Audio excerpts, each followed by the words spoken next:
ওই পাখিগুলো তাদের তাল গাছের মধ্যে বাসা বাঁধে খুব সুন্দর করে মজবুত করে, এত সুন্দর করে বাসা বাঁধে।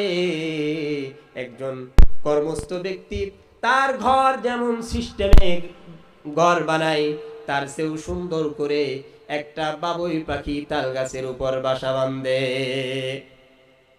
শুধু তাই নয়, রাত্র যখন অন্ধকার নেমে আসে, তাদের ঘরগুলো ওই দুলি পোকার মাধ্যমে তাদের ঘরটাকে আলোকিত করে। সুবহানাল্লাহ।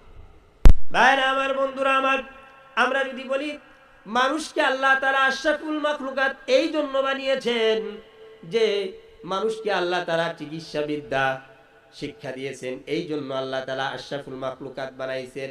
পৃথিবীতে এমন অনেক অনেক প্রাণী আছে যারা মানুষের চেয়ে চিকিৎসা বিদ্যায় কম নয়। ছোট্ট একটা ঘটনা বলি।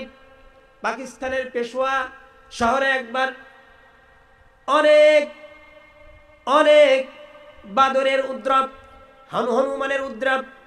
মানুষ বিরক্ত হয়ে গিয়েছে, জায়গায় জায়গায় রাস্তাঘাটে বাড়িতে বাড়িতে হনুমানের উদ্রব।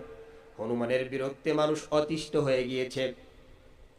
একজন গৃহস্থ ব্যক্তি সে মনে মনে চিন্তা করলো এই হনুমানগুলোকে কিভাবে মেরে ফেলা যায়। এই জন্য সে বাজার থেকে কিছু আটা কিনলো, সাথে বিষ কিনে আনলো।